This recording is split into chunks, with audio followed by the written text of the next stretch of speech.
That was great.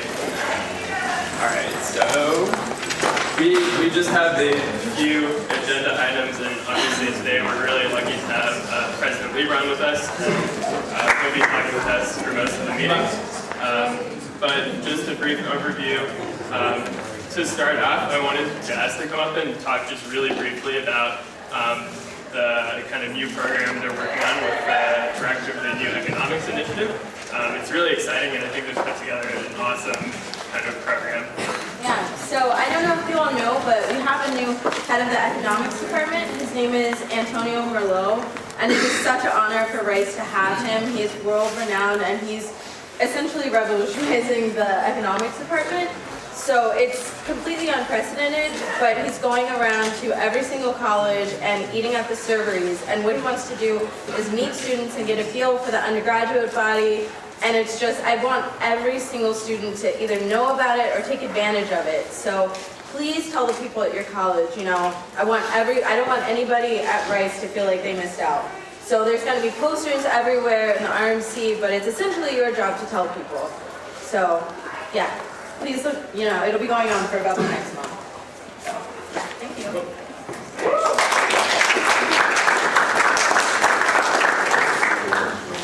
Well, and then so Joan has members of the Blanket Tax Standing Committee to approve. So. Hey guys, hopefully you remember like 2 weeks ago or so, I talked a little bit about what the Blanket Tax Standing Committee does. And basically, we are responsible for conducting the annual blanket tax review and just making sure that student funds are being spent responsibly and in line with student body interests.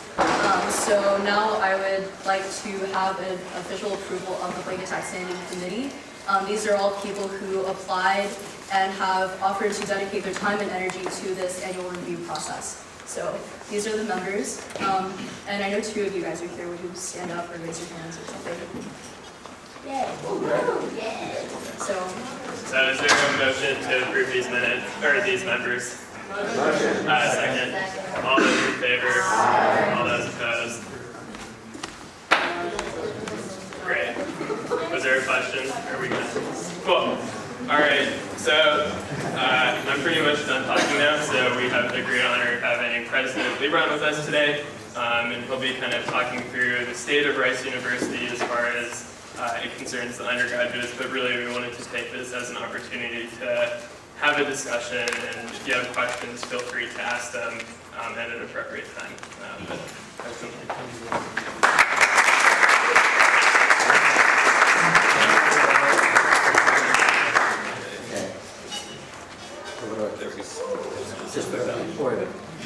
So good evening. So let's see. So no one should ever be allowed to speak in a room without a clock. And usually, you notice they usually put the clocks in the wrong place. They put the clocks where you could see the clocks and not where the people speaking can see the clocks. So since I'd like to have a fair amount of time, we'll have a volunteer to start looking really bored at around 8:30. And I'm going to try to go through fairly fast. It's obviously not comprehensive. If you've got questions along the way, I'm happy to take them. This is a relatively new picture we have of Rice. This is what you get when you get a new drone to play with. So be careful what you're doing around the campus. We have eyes in the sky. So some of you may or may not. I should have asked you the question before. How many people know that Rice actually has a mission statement? We do have a mission statement. It's about 9+ years old, so it's not ancient, but it's not brand new. But I think as we look at some of the topics that we might want to talk about, I think the mission statement actually captures a lot of what we're thinking about now. In fact, in some ways, it seems to me more tailored to the conversation occurring about universities now than it was 10 years ago. And in that sense, I'll immodestly say it was wonderfully prescient. You recognize Statue of Edgar Road, I love it. This is one of my favorite quotes by him, because I think it captures, I think, a kind of ambition for education, but also a kind of humanity about education. Most of you probably don't remember, but I think in most of my recent matriculation addresses, I've talked about the last line of this mission statement, which is actually pretty confusing because it just seems obvious, right? You know, why would you be at a university if you knew it was possible to teach and to learn? And the way I have come to interpret this, which I think also goes to some of the topics that look like they're going to be on your agenda and on our agenda, it's not just belief in the possibility of learning and teaching, it's that everybody can learn and everybody can teach. One of my favorite developments at Rice, which as president I get to take credit for, even though I had nothing to do with it, was the student-taught courses in the colleges.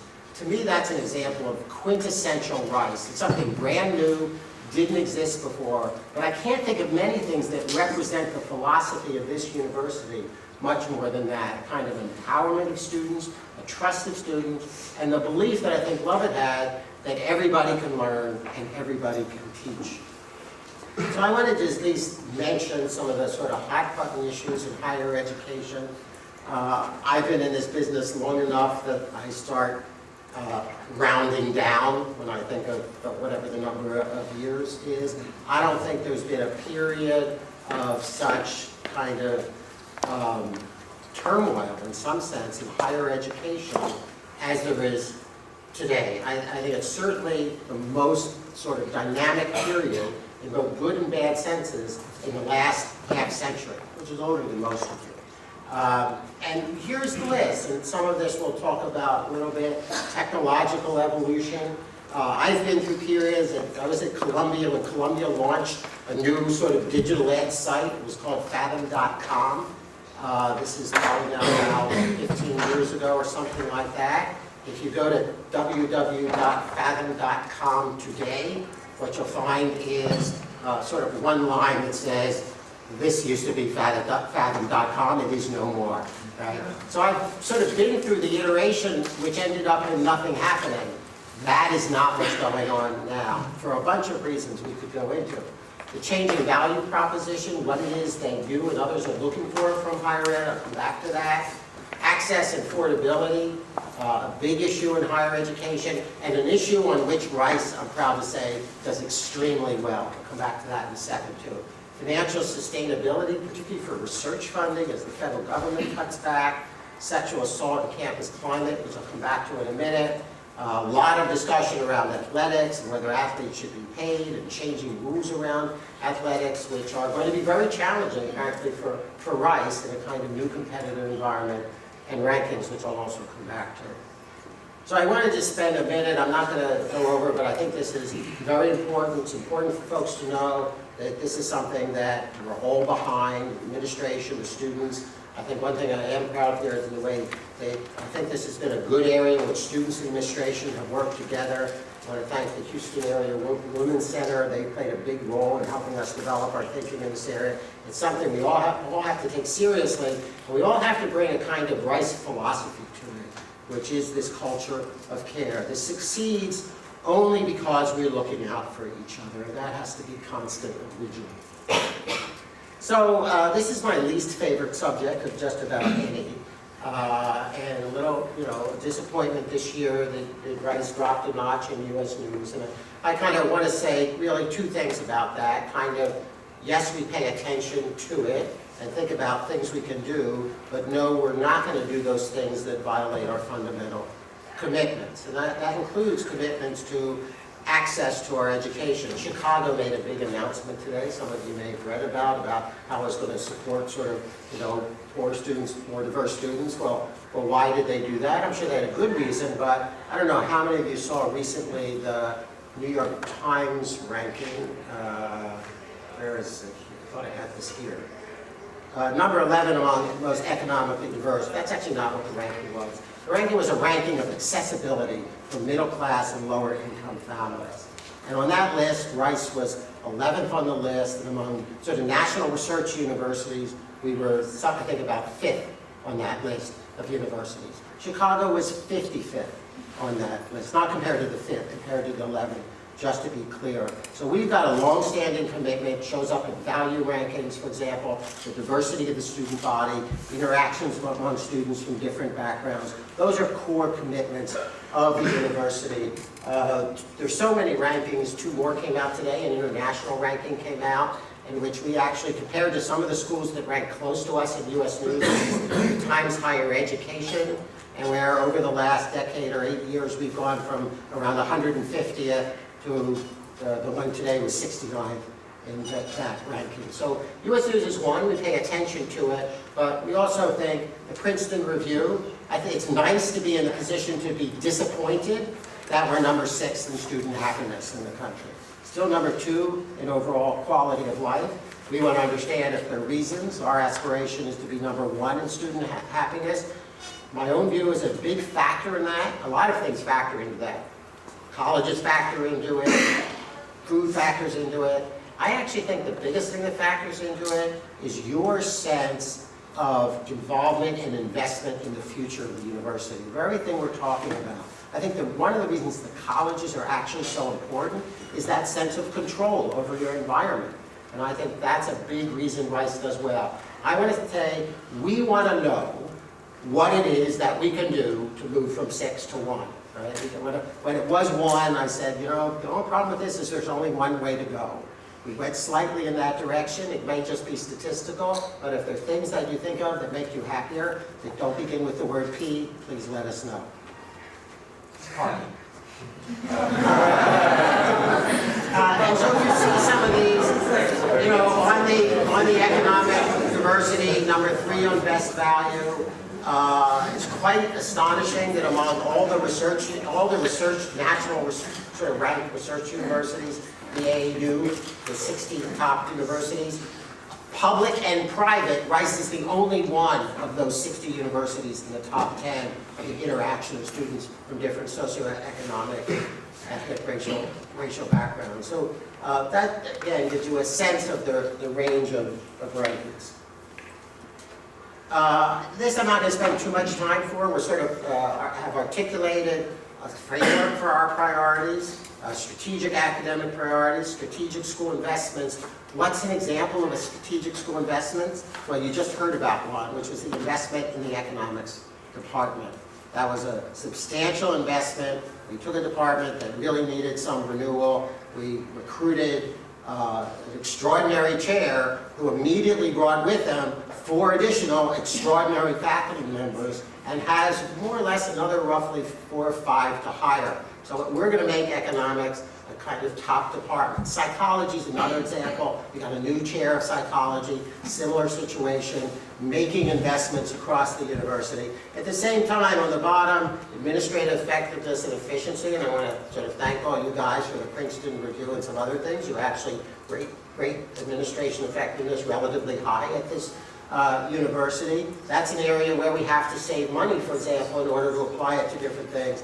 And then there are a bunch of investments we need to make around the campus. That's where the P word does come in. It's also utility tunnels and a number of other things.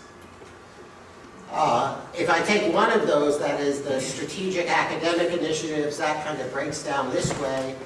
Some of that's going to show up a little later in the conversation, particularly around quality teaching and digital learning. It's not a great label because it makes it sound like maybe those are the same thing. That's really kind of a Venn diagram in which there's a lot of quality teaching. Anybody in Dennis Houston's class? Oh, yeah. That's pretty good quality teaching, right?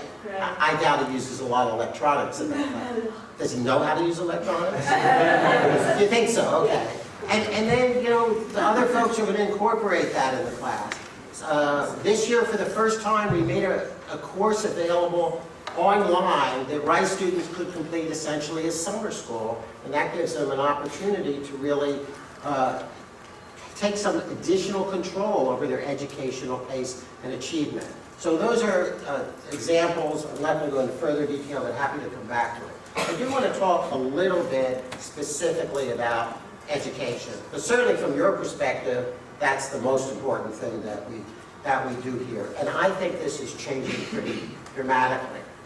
Here are some things that recently some folks have said. This is the senior exit survey, And I think they capture a number of things, the research opportunities. This sets in the first quote, empowered to do things. It's really important. That's how we want the student to come out. You remember back to the mission statement, the last part of it is producing leaders across the spectrum of human endeavor, and this sense of freedom. And even with those of you in areas where you have a lot of burdens on you, right? So particularly engineering majors, architecture majors, music also, athletes. These are all folks who have a lot of burdens on you. We have to make sure that all of those students have a full range of opportunities as well. And that's not always easy to structure. So this is kind of, you'll see you've got two pie charts. One is 1985, and the other is 2025. At the bottom it says for illustrative purposes. So originally what I told my staff I wanted that to say was completely fabricated data. And so that's changed to for illustrative purposes. But as I've gone around and talked about this a little bit, I actually find it has a fair amount of resonance. And what that kind of says, that when I went to school, which was, I'll confess, was before 1985, when I went to school, I think people would have said, look, what I'm paying for is what happens in the classroom and the grading of my exams, and I get evaluated, and I get a major, and I get a transcript, and I get a degree, and that's 75% of what I'm paying for and expecting from the experience. And then there are all these other things that are sort of thrown in for free and are minimally supported, right? But they exist. You go back, student leadership and has always existed, for example. But then you look at 2025, and that then is a very different picture. That 75% has been reduced, in my imagination, to something like 25%. There's a piece which is digital, but I don't think for on-campus students that's a huge piece of their experience. It's a part of it. What gets big?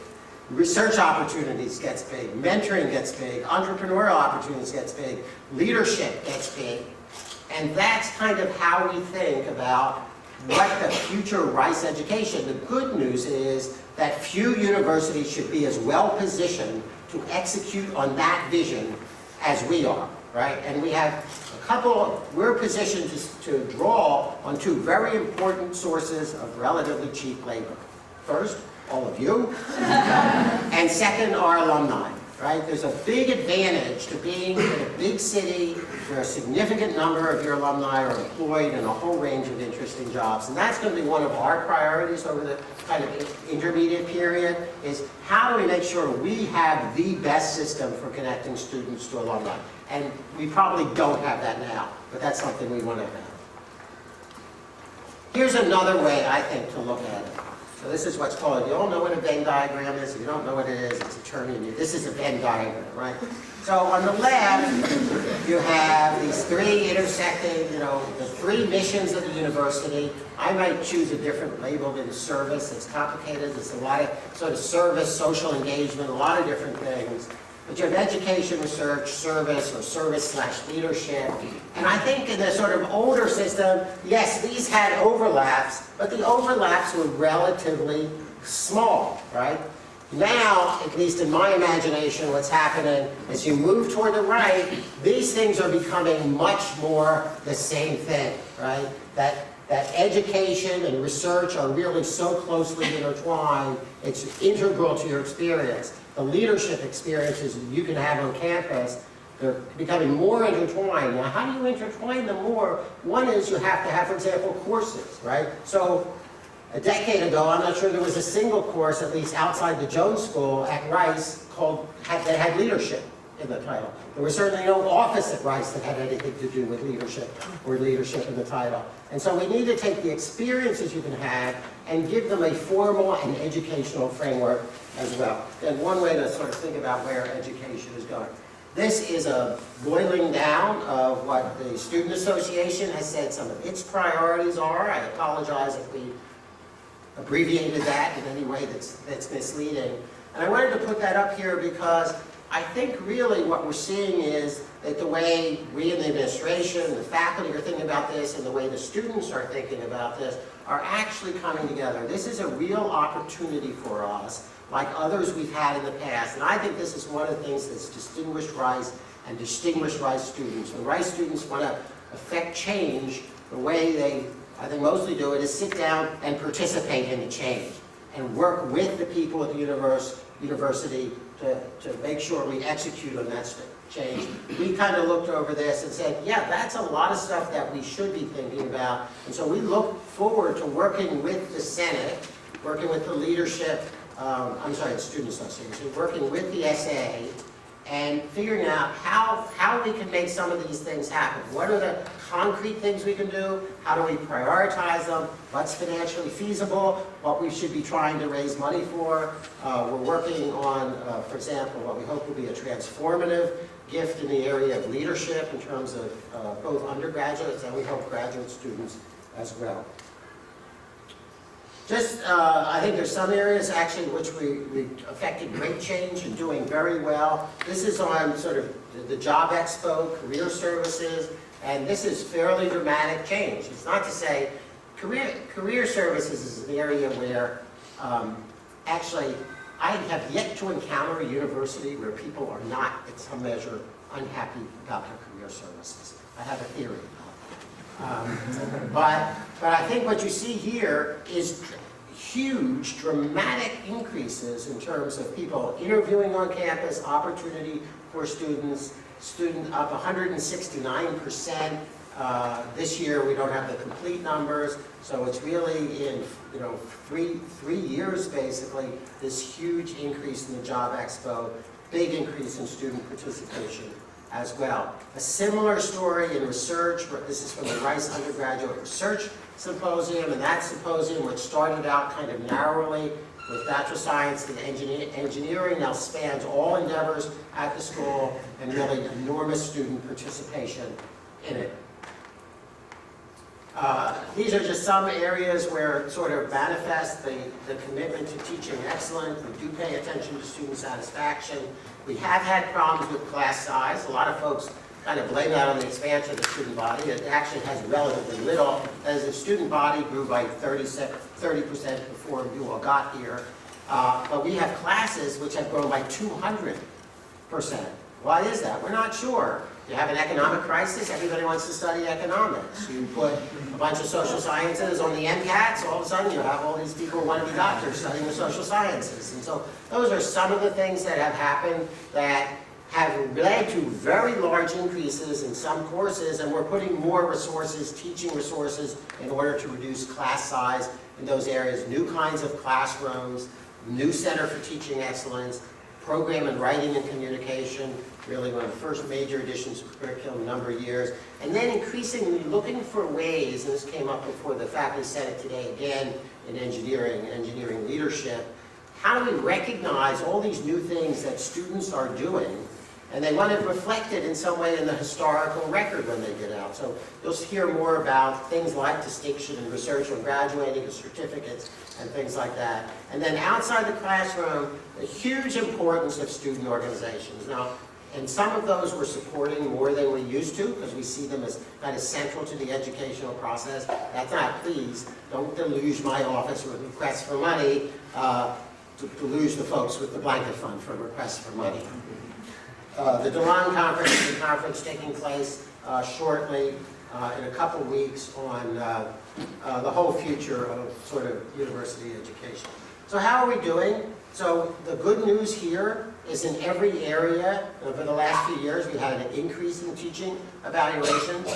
The smallest increase, but we're going to forgive them, is in music on the upper right, because they don't actually have very far to go up there, right? Music students are very, very satisfied. Now, one of the reasons they're satisfied is they have these very small classes. In fact, we're kind of upset, this goes back to this news a little bit, because a lot of the music classes are one-on-one.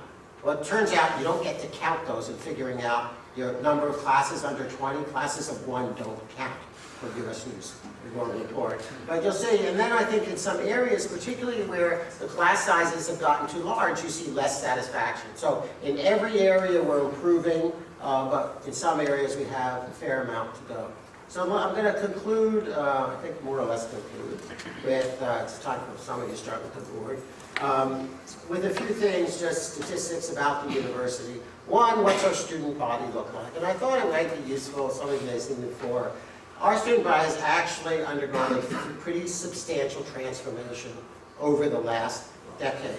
Perhaps the most noteworthy thing, if you went back before this 2003, a majority of the students were from Texas. Please don't get me wrong, we love Texans. There are more Texans here now than there were before the expansion. So the expansion wasn't just about students from outside Texas, but you'll see it's a different kind of student body with a rough balance between Texans and non-Texans, and then we're running somewhere in each class, with the one exception of last year's class, between 10 and 12% international students, averaging around 11%. More dramatic is the change in the diversity of the undergraduate student body. This particular calculation takes out the international students, so you can see, because international students don't count as the sort of part of the diversity, they're just international students, and that gives you a sense of a very changed student body, and one of the reasons that Rice figures very high up in diversity rankings, and we don't have it here, but we've also had a pretty dramatic increase, and it's not constant, in Pell Grant recipients, for example. This year, the entering class has somewhat fewer Pell Grant recipients. We're looking at that, what caused it. But on average, we've increased Pell Grant recipients from something like 11% of the class to 17% of the class, while undergoing this very large expansion. So in terms of numbers and opportunities, that's a pretty good place to be. And then quickly on the issue of what are students interested in studying. And this is the freshman enrollment. So this is what we asked. Remember you filled out, when you applied, you had to say which school, and hopefully somebody said to you, that's the last time that matters, right? One of the special things I think about Rice is, with the little exception of architecture and music, is you want to change your mind when you get here. You don't have to apply. At some universities, you want to go to engineering all of a sudden, or from engineering to something else. You have to actually fill out an application to do that.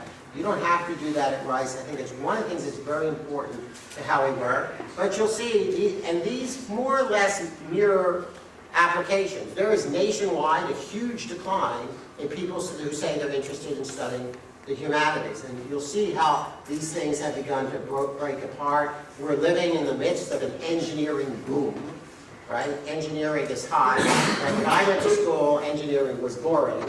Right? Now engineering is hot, right? When I went to school, you want to be rich? Well, maybe go to law school or something.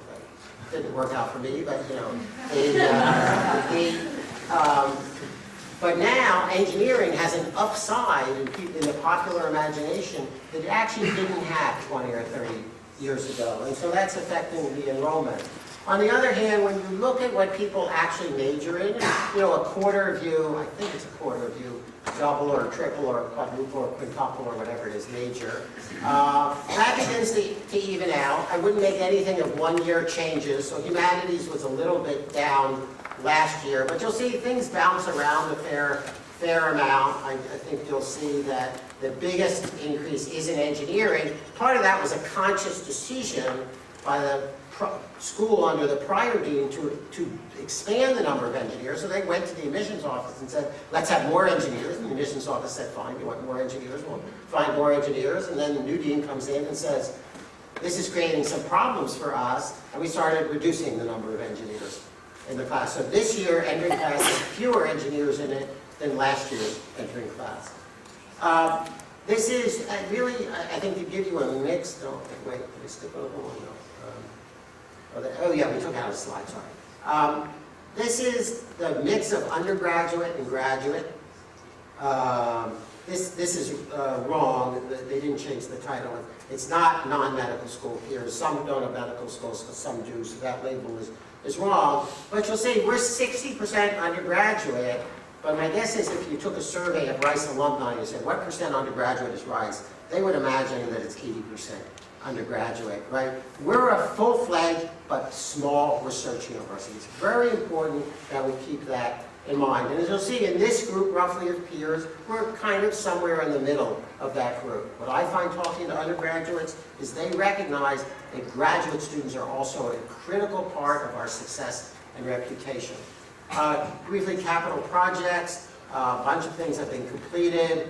The Anderson Clark Center, which is continuing studies. The new tennis facility will open very shortly. The Jones College renovations. Then we have about 5 projects that are in different stages. The next one that you're likely to see some manifestation of is the Moody Center for the Arts, which is where the old tennis courts are. I think the football facility is coming along fairly well. Soccer and track is a very high priority to really complete the plans and fundraising for that this year. And then Klein Hall for social sciences and the opera really depend on fundraising. And then there's a bunch of review. We're taking a hard look at student spaces. I think is reflected in the SA kind of analysis of needs, that it's great that we want to talk about leadership in student organizations, but all these things turn out to actually need space. And so we want to review the RMC and how that serves us. Undergraduate teaching labs is another area where we probably need to make some investment. There's almost no office space left on campus, so we have to figure that out. Parking, we're going to build a parking lot most likely in the back of Allen Center, which is where my office is, and no, you guys won't get to park there. Abercrombie is a building that's kind of pretty high on our radar in terms of needs, and then generally infrastructure requirements. We were asked by Robbie about financial aid. This is a chart of the change in financial aid expenditures by the university, right? I don't know that any other expenditure has risen more sharply. Some of it has to do with the expansion of the student body. Some of it has to do with increase in tuition. But so a lot of it has to do also with new policies, like not requiring loans for families earning under $80,000, continuing to cap our loan requirement at $10,000. We do know that students borrow more than the $10,000, and that's a choice many folks make for a range of reasons, including perhaps not wanting to have the work obligation or not wanting to make the family contribution, and so you borrow a little more money. Our commitment, which I do not think you will see any change in, is need-blind admissions and meeting full need. We recognize it's not always what people think they need or want, but according to the formulas that aren't peculiar to us, we meet full need and we admit need-blind. And I don't have anybody who's talking to me who thinks we should do anything different than that. The other last thing I was asked to talk a little bit about was digital ed. This is a range of things around digital ed that we're kind of involved in at one stage or another. Despite our comparatively small size, Rice is emerging as a leader in this space. I think this is very important to the university. Why do I think it's important? Because size doesn't matter in digital space, right? That is an opportunity for us to become more visible, more international, more recognizable. I'll give you one example. One of the things we've recently produced, and we'll produce a series of, are AP MOOCs, right, for advanced placement, people doing advanced placement courses. We're going to keep that under control at Rice. The most popular one of those is an AP biology course, which is Rice produced. And that gives us an opportunity to get in front of prospective students' eyeballs in a way almost nothing else does. Here's a little sense of comparison. Rice is one of the few folks who's now a member of both Coursera and edX, so you really need to add up the Rice numbers together, so it's 21 and 4, and you look at that number and you will see there are others who participate more, who are larger, or sort of founders of ventures, like Harvard and MIT, but we're punching, as they say, way beyond our weight in the digital space. We think that's also important for on-campus learning, that we can, as we have this demand for more kinds of interaction, mentoring, we want to use your time with professorial time in the best way possible. That's not always sitting in a lecture that could have been pre-recorded. And I think that kind of brings us to the end. This is sort of one of the kind of thing we're looking at in terms of a new fundraising campaign for students, particularly the knowledge, which you'll see Al Edge, and we added the opportunity. I want to use it just as to say on the opportunity where you see the unity, you know, we know the colleges are great, we know they're an important part of the experience, but the collective Rice experience and spirit is also very important. You know, it's great when you all come out to, you know, football games or basketball games. I was at a soccer game, 6-0 over the week. That just doesn't happen. 6-0 the soccer team over the weekend. Find those things that bring people together across the university. Those are our values, and I'm ready to take questions.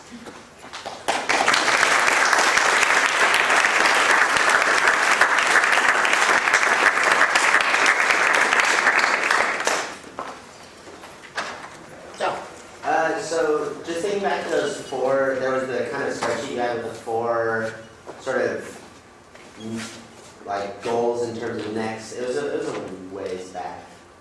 Kind of like 4 circles. The 4 circles? Yeah. Yeah. Yeah, there, the 4 priorities. Is there, are those kind of at all staggered priorities? Like, is there one of those that you think is probably likely to receive more attention earlier on? Or are those going to be addressed? No, because those are a little more like buckets, that is the 4 areas you have to pay attention to. And so within each of those, they break down into a set of priorities. Originally, by the way, the first formulation of this, there were 3, that it didn't have the strategic school investments. And I think when we particularly looked at the success that we had in economics, we realized that, sometimes what the school most needs is not part of some university-wide vision. It's maybe just building a great economics department may be the next thing that they need. And we want to be careful and reflective about that and not assume that, everybody has to be plugged into energy and the environment. Energy and the environment is a top priority, but maybe it's not the thing that's going to move one particular school or other. So those are all, we have efforts underway. Today we had a big announcement that things that don't affect students very much. You all know what the brown envelopes are? So when you get reimbursements, you get these brown envelopes, and everybody hates, you need something to hate, right? And that was the main function of the brown envelopes, right? You had to put all your receipts in the brown envelopes. People just hated them, so we announced a new system today to get rid of the brown envelopes.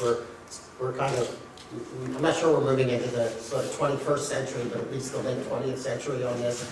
And so it's a lot about, we're spending lots of money on new administrative systems. They're expensive, but it saves effort. The trustees sort of gave us last year some extra money to spend in order to save. And so we have all that underway, and people whose primary jobs that is. Yes? Are there any plans to renovate the Wi-Fi system on here? I feel like it knows when I need to do something. It feels like what? It knows when you need to do something and then refuses to do it? I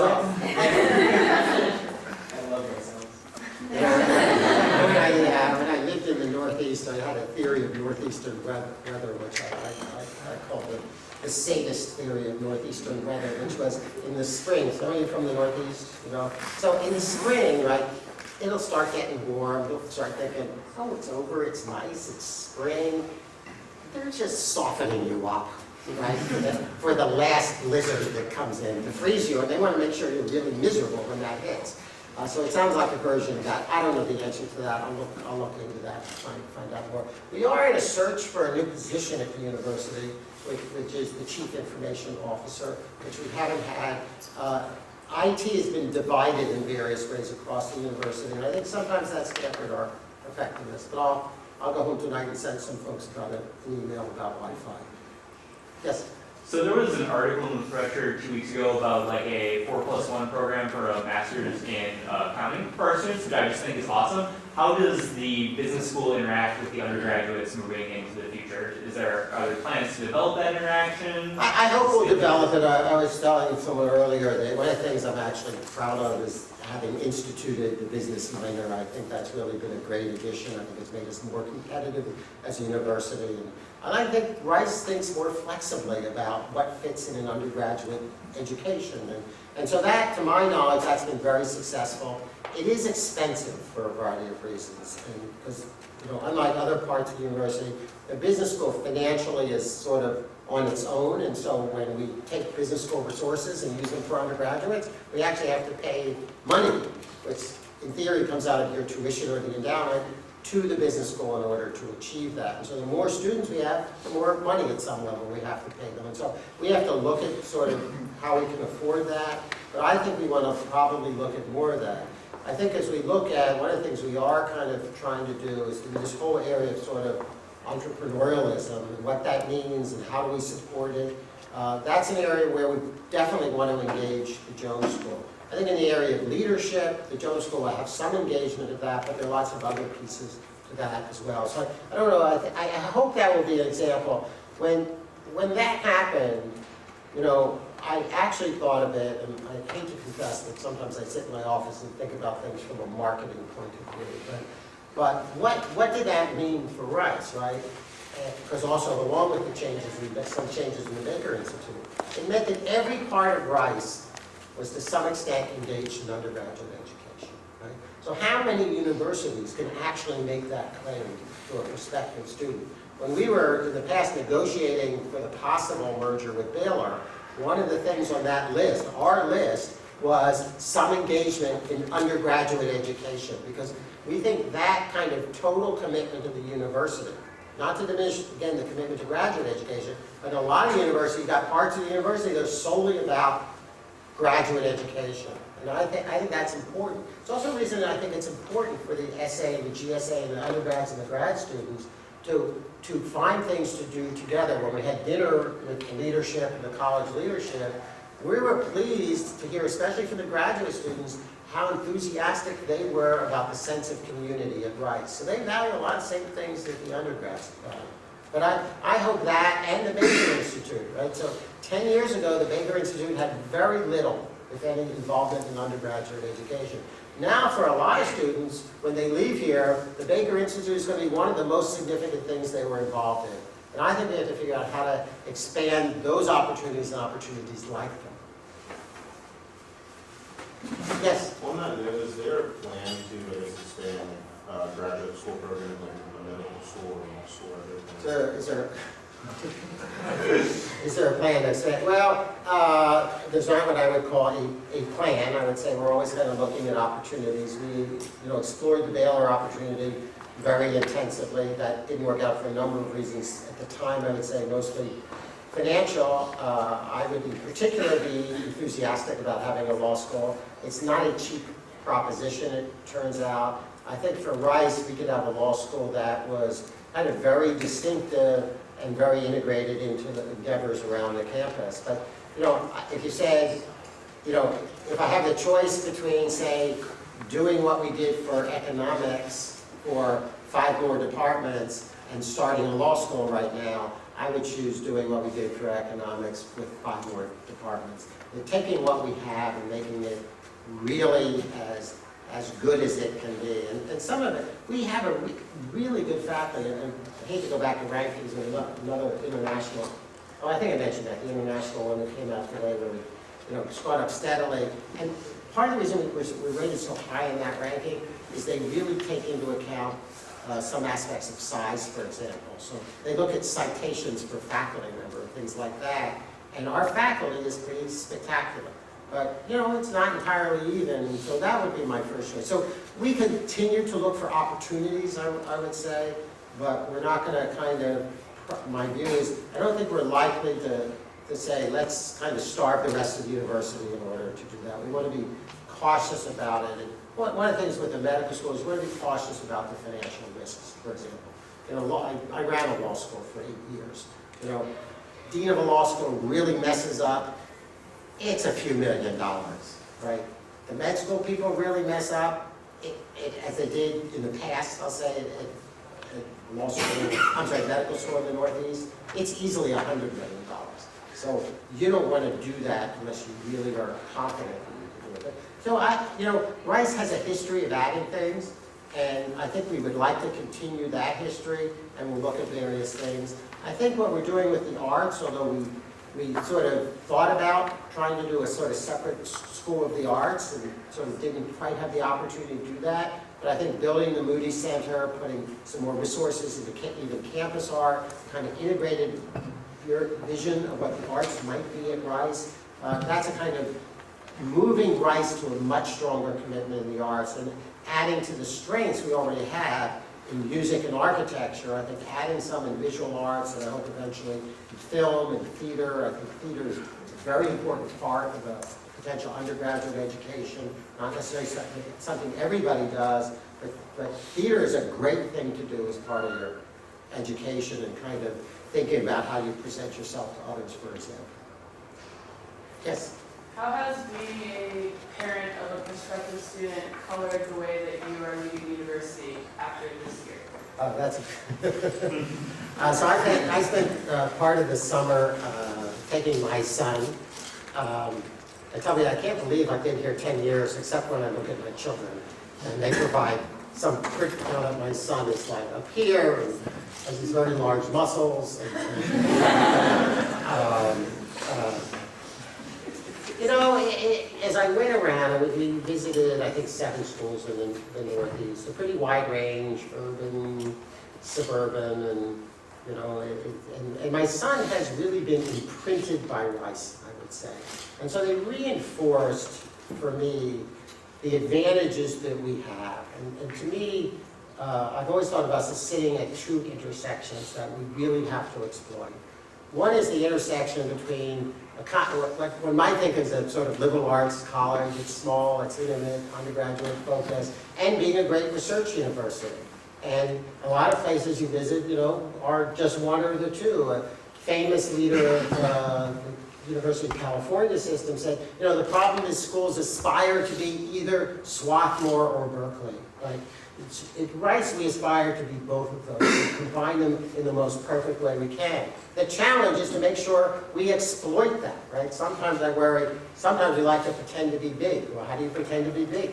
Well, you can build great bureaucracies. You can make things difficult and pretend to be big. That's not what we want to do here. So it reinforced. The other intersection at which we sit is having this beautiful 300-acre campus for 6,000 some students, which is not crisscrossed by the arteries of the city. You have a sense of there's a retreat and a separation here, a great place. It feels like you're not in the center of the 4th largest city in the country, but we are in the center of the 4th largest city in the country. And that's an incredible number of opportunities for our students. Why are a lot of students coming around? Being across the street from the medical center is no small matter for a lot of students who come here. If you're a sports fanatic, in addition to Rice sports, you got all the professional sports in the city.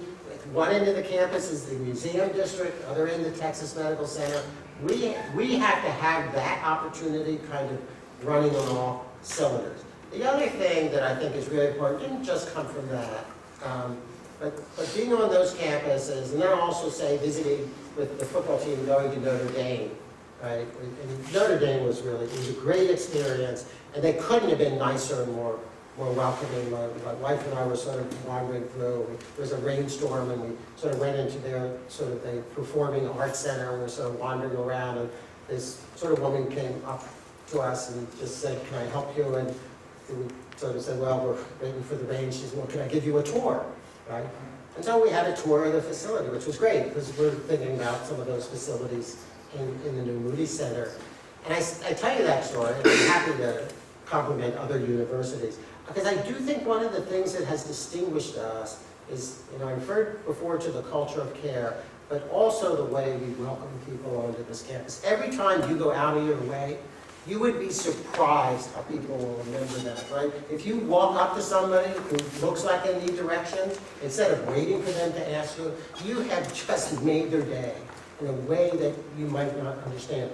One of our largest donors to the university was not a Rice graduate, and I said to him, "Why is it that you want to give the money to Rice?" And he said, "Because every time I came on this campus, I was made to feel so welcome." So that is something I think we're good at already. And I kind of just want to convey, the better we are at it, and the more we distinguish ourselves by being a campus, when you encounter people, they just feel welcome. And so those are a few things. I think the path and values we have are kind of the right path and values. I will say I visited campuses. You know, it's really funny because I go to a campus and they talk about their diversity, right? So the problem with going to these things these days is everybody has access to the entire world's information in their hand, right? So I'm sitting at the information center and I say, okay, name of university diversity. Okay, out of the top 25 universities, they're number 24, right? That's not exactly. Or I went on one campus where they have fraternities and sororities. They say, well, our fraternities and sororities are different from other schools. No, they're not a problem. And I said, that doesn't sound right to me. And I plug that into my phone and it says, last semester, 3 fraternities suspended. I'm thinking, well, that's a little different. I will say, I think the way we construct Rice socially around the colleges, and you know, beginnings do matter, right? And so the move-in day on this campus, and is really something, and we shouldn't lull ourselves into thinking these things are perfect, right? Because they're not, and they're better than they were 5 years ago and better than they were 10 years ago. And people every step along the way, people fight the changes, right? This is a much more diverse and inclusive campus that requires certain kind of changes in the way that we do things. But that day, that sense of welcome, people talk about forever. So we just had Families Weekend. So I love Families Weekend because people are just so happy to come and see their kids, and they credit us for any improvement whatsoever in their child. And so one of the things that the parents, right, whatever it is, a month later or whatever, they are still talking about their experience on moving day, right? It is so surprising and so good that when they come to the campus, they're still talking about that. So all of those little things. So that's a rambling answer. I will say, I don't want to, tell my son where to go to college. I think he should go wherever he wants. And maybe he wants to get away from mom and dad, and maybe he doesn't want to be somewhere where all his classmates are telling him what his father needs to do. But I will say, Bryce is very high on his list. He clearly sees the advantages of the combination of things that we offer. We have to communicate as well as we can. Maybe one or two more quick questions. Yeah. So you mentioned during your presentation that although we do want to take a look at rankings, we're not going to make any changes that go against kind of the ideals of RISE. Do you have any examples of things that we're looking at now in terms of how our rankings have done this year and things we might want to change? Well, I think, there are two areas where you guys actually, in my view, can be helpful, right? So one of the things that counts is percentage of alumni giving, right? And it's not like you have to give any significant amount of money, right? You send in a check for $1. In theory, you send in a penny in an envelope. You get to count it, right? Now, we do pretty well with you guys when you graduate, right? The senior gift participation has been really great for the last few years. But then people get out, they forget, they're busy, whatever, they get mad about something they think we've done, who knows?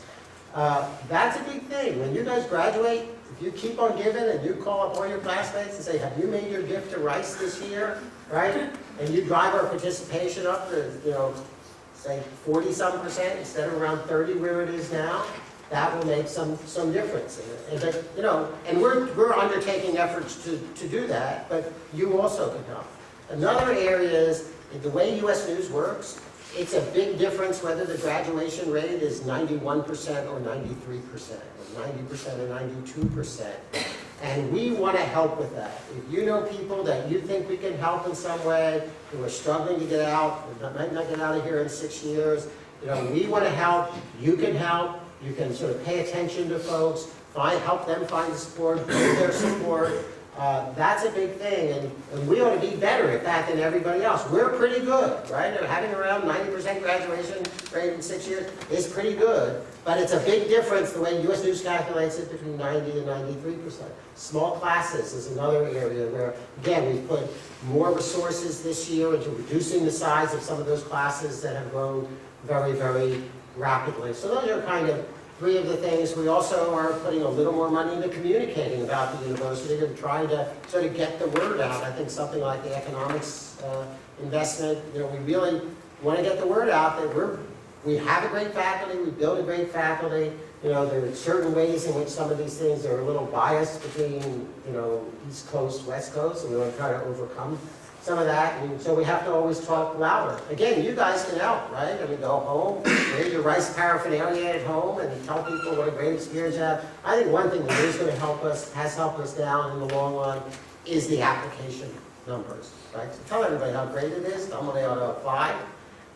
We've gone over that decade or so from 7,500 applicants to now, this past year, almost 18,000 applicants, but the number of out-of-state applicants has grown from something like 4,000 or so, I think, to something like 13,000 or so. That's a lot of people, and you all remember, what's that question everybody is asking your parents, right? Your senior year of high school, where are you applying, right? We want that, getting the right name out. So back to the MOOCs, for example, edX made an announcement today about having sort of a new sort of push in professional online education. The first school they mentioned in their announcement was Rice University. So getting out there with that kind of stuff, I think, is really pretty important. On Morris, we call it a night. Thank you all very, very much.